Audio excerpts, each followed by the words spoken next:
I guess we've been busy watching things because I see Watch This Jerks is chock full of content. I'll say there's a lot of this stuff on here I've seen, and some of it I haven't. But Mm. I'll go first since my thing is up there, right there on top. I did watch a movie. I watched the John Cena Aquafina masterpiece, Jackpot, on Amazon Prime.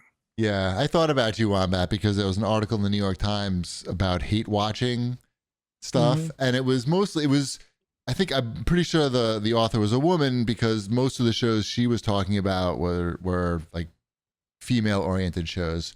But they were all shows, I guess, that aren't reviewed well, but she needs to watch all of them. And I feel like you are like that with these movies. Like the movie's probably not going to be good because they can't seem to make a good one of these. And you want them to be good. I do want them to be good. I'm going in this with the open mind of here's where what I'm going in with. I'm going in with I like John Cena. Right. Uh-huh. I hate Asians, but I'll give it a chance. I have no issues with Aquafina. I actually liked her in a handful of movies that I've seen her in. And I like Paul Feig, the director, who directed some of my favorite films, like Bridesmaids and Spy. Spy, I think, is still a top tier comedy. I enjoy that movie very much, as well as being the creator of Freaks and Geeks. So there's a lot of I'm like those three things together could make for at an hour and 40 minutes of my life. Wait, do you look at the reviews first? Movie. Do you look at the reviews first? I did look at the reviews for this one. And then what were you thinking when you read the reviews? I'm like, it was weird because I looked at them and a lot of the reviews were like the movie goes for the reviews were always that the movie goes for the laugh first. That was the big criticism. Okay. And that was considered a negative in the reviews. And that confused me because I'm like, but this is a comedy. Why is going for the laugh in this comedy considered a bad thing? So I'm like, so that actually made me want to watch it even a little more because the reviews didn't quite correspond with what I would consider being bad in a movie like this. And how was it? That makes sense. It was fine. It's not the worst thing I've ever seen, but it's not very good. You don't need to see it. You could never see this movie, and your life will in no way be any different than it is right now. Yeah. So, we've been having trouble finding things to watch recently because I guess we were caught up on all the things that we have been watching. So we watched the latest Mission Impossible movie, which is called. Is that Ghost Protocol? Nope. No. Not Dark Territory. Phoenix. Not Dark Phoenix. Not Tower. Not Dark Meat Chicken. All right, now I'm gonna look it up. It's called Dead Reckoning. Dead Reckoning. It's called Dead Reckoning. I looked it up. Right. I mean, and I saw it, and I still have no idea what it was called, so that's okay. I mean, first of all, they say the title of the movie within the first 5 minutes of the movie, which is never a good sign, right? You think it's not good. It's not good. Like they couldn't come up with other words. They had to use the title of the movie right away. Did you see The Ship or no? You watch any of these Mission Impossible movies? The first 3? I don't think I've seen any since like that. Right. When they were the first one is good. The second one every other year or something. The second one is okay. Right. The third one is pretty good, but then they get really good after that. Okay. Now I just misremember these movies, but I remember them being really complicated and never understanding what's happening, but has a lot of great action scenes going on, and even forgetting there's a lot of characters, and I'm even forgetting who's who. Is that a good guy? Is that a bad guy? Yeah. Where do I know this guy from? Yeah. It's a lot going Jeremy on. Renner here. But I feel with this one, they made it for dummies, I think. They just kept it really stupid. Any moron like myself could follow what's going on. It's a renegade AI is dangerous. Some people want to use it as a weapon, and some people want to destroy it, aka Tom Cruise. That's the plot of the movie. Nobody wants to use it for porn?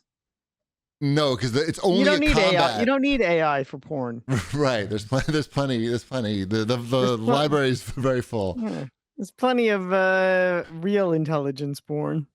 So, I mean, I couldn't tell you the plot of any of the other Mission Impossible movies at all. But this one, it was very simple. So, like, I guess every single one of them has the same exact plot. What is it? The plot is Tom Cruise has been disavowed from the U.S. government because they think he did something that he didn't do. And then he has to go find the MacGuffin to prove that he didn't do the thing that they think he did, so that it could just happen all over again in the next movie. See, and that's that so happens confusing. in this movie too. It doesn't. In this one, see, it doesn't. That's so confusing. I couldn't even follow what you were saying. In this one, right from the start, he's like, against you, and I'm just gonna do this, which is like fight the AI. And they're like, but at some okay. point, doesn't the U.S. government think that he's like stealing the AI? No, like that they want the AI. They want the AI. It's too simple. This one. They want this one. They want the AI, and he wants to destroy it. He wants, he doesn't want to give it to them. They don't even know anything about it. It's just like a very simple. Like the writing is very simple. When Ving Rhames is talking, like it's like they try to make it like he's some great philosopher, but the dialogue is just very simple. So like a middle schooler wrote it or could understand it. Like it's just, I feel like it's a departure from the other movies in that way. The action's fine, I guess. I don't know. Tom Cruise looks weird. Tom Cruise at times looks his age, which is not a bad thing. He should look his age. Why shouldn't he look his age? What I said about the movie is that when the light shines on him, especially in 4K, you can see the reflection of where it's hair dye. Like you can tell where. I'm not looking that close. It was like one of those things that I just noticed. But the thing is, once I saw it, I couldn't not see it, and that was my downfall. I'm sure if I never noticed it once, I would never notice it. But if you notice it once, it's like, oh yeah, look at that. I noticed that he really wanted to show off how fast he can run because he's running very fast. It's part of his contract, I think, in all of his movies. Is to run really fast. Like I think so. I think that's like built in. Like he has to have a scene where he runs. Many scenes. But he's good at acting like he can run. He is good at that. Is he not running fast? I'm sure he's not. He's really? like 5 foot nothing, right? But he's looking like he's running fast. How dare you? It looks like he's running very fast. Right. No, he's good at acting like he's running fast. Mm-hmm. Yeah. I guess. I don't know. Me and Mrs. Cheapy didn't really care for that one too much. I wanted to stop watching it after an hour and a half, but Mrs. Cheapy really encouraged us to finish. To finish that last 10 minutes of it, or? No, it was another hour and 10 minutes. Whoa! It's a 2 hours and 45 minutes, and that's only part one. It's a very long movie. Only part one. There's another whole nother part coming out. Nothing even happened. We got to find out what happens to Peggy Carter. That's who she is. I mean, I don't know. Who cares? It was lame. I don't know. I wanted to like it. Did not like it. It sounds like you're there for part 2. Opening weekend. There's no way. It's probably going to be like 4 hours. 2 hours and 45 minutes. Is that right? I'm pretty sure that's. Why? Let's see. Mission Impossible Dead Reckoning, part 1. Yep, 2 hours and 43 minutes. Fuck that movie. Sorry. But I guess it made a lot of money because making another one. What do I know? I just want to give Pirates of the Caribbean 4. That's what I contributed. What? I watched Pirates of the Caribbean 4. Which one is that? Is that the that one one's with Dark something? Dark Reckoning? Yeah. Dead Reckoning? Yeah. That's Pirates of the Caribbean. Is that the Dead one Reckoning. like Orlando Bloom isn't in that one, right? He is not in that one. And it's noticeable that he's not in that one. Okay. I don't know if I even saw that one. I don't think I did. It's one where like it does the exact opposite of what Cheapy was describing in the Mission Impossible movies. And that all of those movies were always super easy to follow, and you could like for kids. Build, and you like they had well developed characters that like you kind of like rooted for, and like even the bad guys, you're like, oh, this guy's a likable bad guy, and like he's got some funny lines. Yeah, this one is like super confusing, and there's like so much early exposition because they're trying to introduce you to all these new characters. But then they don't really like It's Pirates of the Caribbean 4. We don't know the name. Hold on. Dead Man's Chest is what somebody's saying. I knew it had dark in the title, just like you, DP. No, it's not. It's Pirates of the Caribbean on Stranger Tides. Is that Stranger Tides, that's it. It has mermaids. The mermaids are there. Now, let me ask you this question. At any point in the movie, do they say on Stranger Tides? Or they do? They definitely talk about the Stranger Tides. Do they say that they're on Stranger Tides? Do they say Pirates of the Caribbean? No. Do they say the whole thing in one sentence? They did not say. I do not remember them saying the phrase Pirates of the Caribbean. Us Pirates of the Caribbean truly are on some Stranger Tides. When you say it like that, maybe they may have said it. Yeah, that one. We all got done watching that one, and we're like, all right, I guess that was like, it's still like enjoyable to watch Johnny Depp do the whole pirate thing. Captain Jack Sparrow. 2011. Yeah. All right. I mean, we're a long time ago. It is a long time. Like, these were the biggest movies at the time. Like, it was huge. Yep. And then they decided to like not like a bunch of those actors just said like, nope, we're out, or they wrote them out or something. But I don't know. We got one more to go until we're done with the Pirates franchise. We're alternating between Jurassic Parks and Worlds and Oceans. Ooh, did you guys watch Jurassic World yet? No. We're early on in the Jurassic Park. We've only watched the first one. Okay, and they were okay with that because that could be a little scary. Yeah, they were fine with it. Okay. They're perfectly fine with it.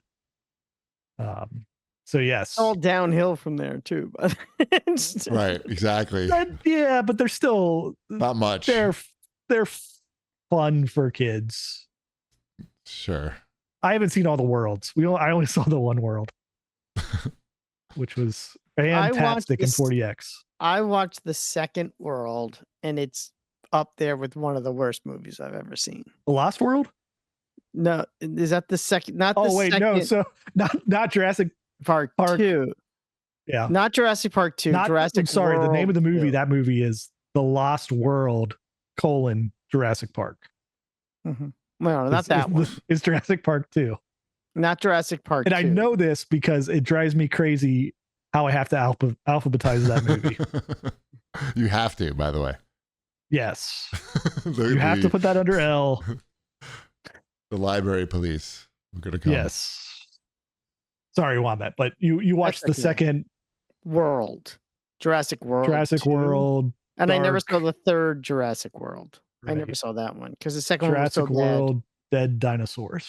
Mm-hmm. We're trapped in a mansion with dinosaurs. That's the movie. They're trapped in a dinosaur mansion. It's like a haunted house movie, but instead of ghosts, it's dinosaurs. And the doorways are bigger, so the dinosaurs can fit through them. Mm-hmm. So it's like high ceilings and stuff. Sure. Why it's a mansion? I don't know. I'm just spitballing here. I'm just trying to figure out how to make it work. This is how they made the movie. It's just coming up with these ideas. A really rich, eccentric guy was like, fuck it. I'm not going to make a theme park for dinosaurs. I'm already rich. Spare any expenses on the height of these ceilings. Right. Well, and fuck the public. Like, I'm going to have like Michael Jackson. He's like, I'm going to build, he had his own amusement park. I'm going to have a T-Rex in my living room. Right. And he's going to have his own mansion. I'm going to build a separate mansion for the dinosaurs in the back, and I can go visit them in their dinosaur mansion. Exactly. And at some point, Chris Pratt's car is going to break down and he's going to need to use the phone. Or the guy is getting too old and he needs to pass down his dinosaurs. He has no family members. I actually think that might be in that movie, but I forgot. Like, that sounds like something I think happens in that movie. Like, someone dies and there is like a whole like inheritance angle to that movie. So inheriting the dinosaurs? Inheriting, I mean, he's a rich guy, so there's something there. And I could be making this up. I watched the movie once, but that movie was so poorly received that the writer director of it was fired from Star Wars. Imagine how bad you have to be to get fired for making a Star Wars movie. Right, that's rough. Mm-hmm. We've been talking about bad things. I just want to give another shout out to Thelma, which is a movie I mentioned a while ago. Just because I still think about it. It was so good. That's the movie about the 90-something-year-old grandma who got her money stolen in a phone scam and then tries to get her money back. And it's really funny and cute and heartfelt. You should watch The Beekeeper. Same plot. But there's a lot of fighting in it. There's a lot of fighting in it. Yeah. There's less fighting. And it's probably very much dumber. Yeah, this was smart and funny. It was really funny too. So I don't know if it's streaming anywhere for free yet, but you could either rent it or keep an eye out because Thelma was really funny and good. What else are we watching? I think Wombats talked about this, but I got around to watching it last night. The Greatest Night in Pop. This is the documentary on Netflix or around We Are the World. Mm-hmm. I know that Have song. you watched this? Have you watched this, Cheapy? I lived it. I didn't need to watch it. You lived it. There's a lot you don't know. I know. I'm just kidding. It's very interesting, because it all is just in that one night, and so it has so much footage. That's cool. Of just all of those artists being in the one room for essentially from 11 o'clock at night until 8 a.m. the next morning recording this thing. Right. So after an award show that they were all at together too, so they were all exhausted already. So it's this whole the fact that they pulled it off is kind of crazy. It's what's something cool that you see in it? Billy Joel doing Blow or something? Did you know that Waylon Jennings was there for a while? I don't even know what he looks like. He looks like a cowboy. He's got a black cowboy hat on. And he was like, "This sucks," and he walked out. But he's still in. He's still in the video when they're singing the "We Are the World" because he was there for that part when they do the chorus at the end. So they kept him in there for that, and he still gets a credit for not being an a-hole. But he did walk out before they finished. That's He's his like, prerogative. "This is dumb," and he left. He walks out during a part where Stevie Wonder decides that there should be some Swahili lyrics. Yes. And he's trying to teach everybody Swahili lyrics for We Are the World. And then they talk him out of it because in Egypt, they don't speak Swahili. No. No. But why Egypt? Why Egypt is important? That's the whole Ethiopia. Sorry, I meant Ethiopia, not Egypt. Right, okay. I misspoke. But yeah, because they're feeding the kids of Ethiopia. Yep. And they had to explain this whole thing because it was going off the rails. They only have that one night. That's the whole thing. Is you only have this one night and you see all these superstars just like screwing up. And there's the whole Bob Dylan subplot of him just being super uncomfortable and out of place. Yes. Bob Dylan in this room. Bob Dylan was very shy and did not feel comfortable singing in front of all of these people. And everyone who was there says the same thing. They're there because they want to meet Bob Dylan. And Bob Dylan's like, I can't do that. I just can't. Why am I here even? Why am I here? You have Lionel Richie and Ray Charles and Stevie Wonder, the greatest singers in the world. And I'm Bob Dylan. I can't do this. Don't forget they had Dan Aykroyd too. And Dan Aykroyd. Dan Aykroyd was only there because his manager was everyone else's manager. Yeah, they never they mention one thing about Ghostbusters and they make a joke about Dan Aykroyd during it. They never touch on why in the world Dan Aykroyd is here. Is he the only non-singer there? He's a singer. Yeah, he's a singer, but he has a gold record.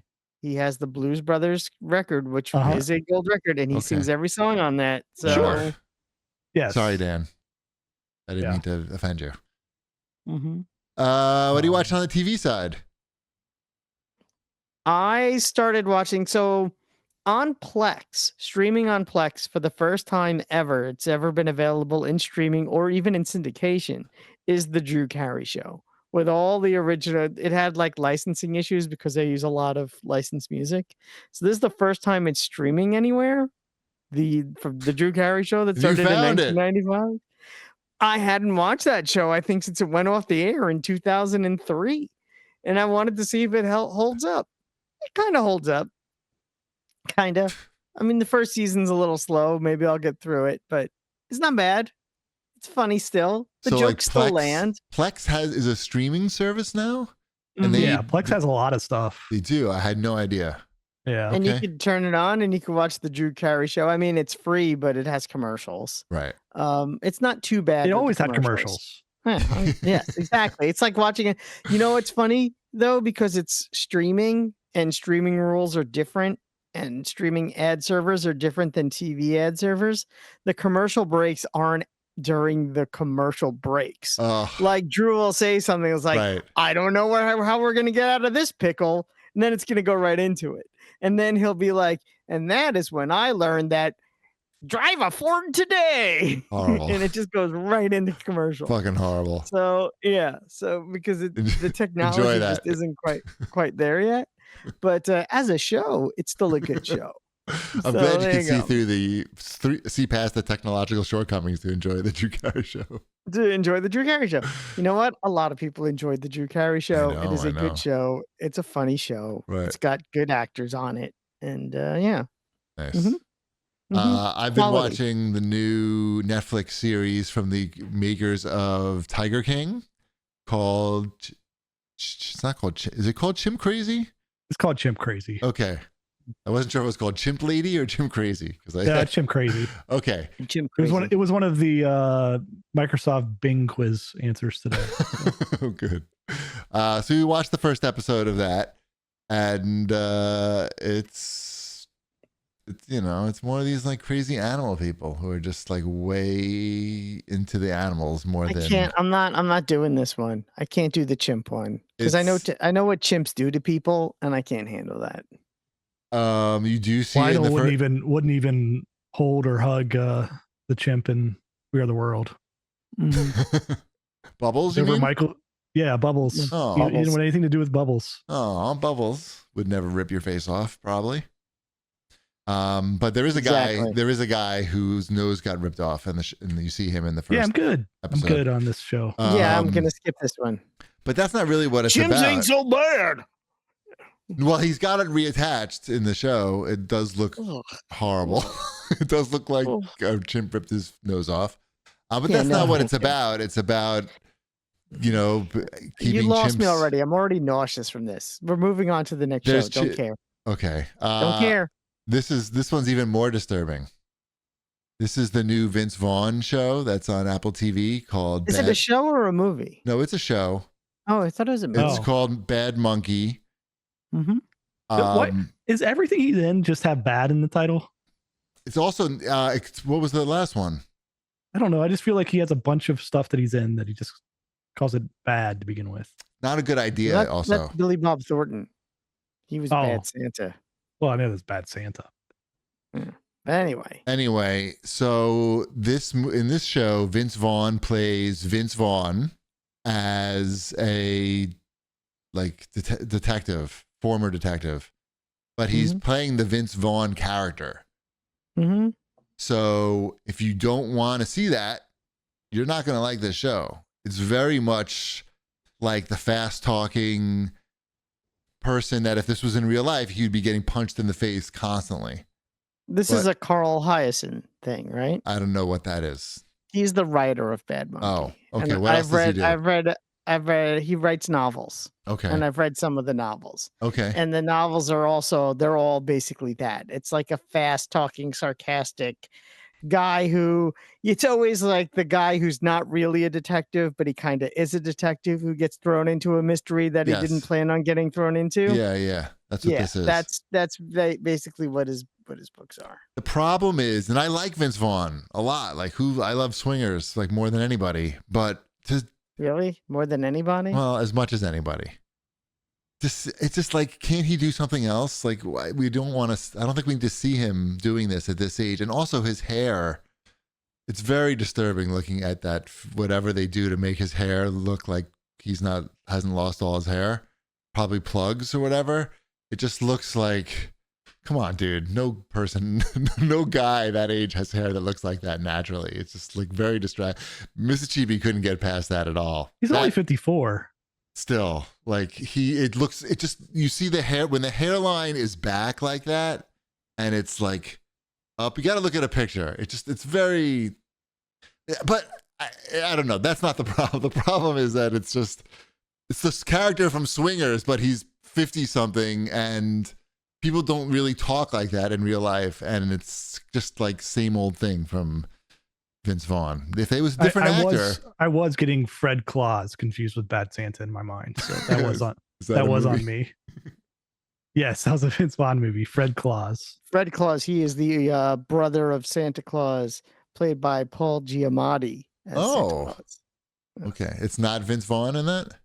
No. Oh. It is Vince Vaughn. Vince Vaughn is Fred Claus. He's Fred Claus. Okay, got it. Santa Vince Claus Vaughn is Fred Paul Claus. Giamatti. Santa Claus is Paul Giamatti. I got it. I'm not going to watch know him as either. Rhino. Yes, you might know him as Rhino. Did you watch the trailer for Kraven the Hunter? I didn't. No, I have not watched the trailer. I want to go in blind on that one. I think that's okay, best. then I'm not going to say anything. Wait, Paul Giamatti's in that? No, there's another Rhino. Oh. I know that there's Rhino because it just makes sense that there's going to be Rhino versus Kraven.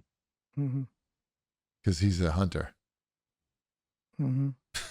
And all of the Spider-Man villains are animals. Right. Mm-hmm. I also watched the first episode of Batman Caped Crusader on Amazon. What's that one about? It's basically just the animated series. Did you like the female penguin? I did like the female penguin a lot, actually. I thought that was a little interesting. ruthless. It was just really interesting. I wasn't expecting it. And so I was like, oh, they made a female penguin. And she's mean. She's super mean. Yeah. Good. She also a Cobblepot? She is. I think she is Oswalda Cobblepot. Oswalda? She is. Really? Is that her name? But there's other Cobblepots. Oswalda? There are other Cobblepots. Anyway, that was good. That seemed pretty good. And like you said, Wombat like skewed more adult. Yeah, it's like, oh, this is the show I remember. Oh, no, it's not. Right. It is. Yeah. Now that I remember the plot of that episode, I'm like, yeah, it's not really kid friendly unless the kids are like tweens. Looking for some sexy penguin. No, she's not sexy. Okay. She's just murderous. She's a very murderous penguin.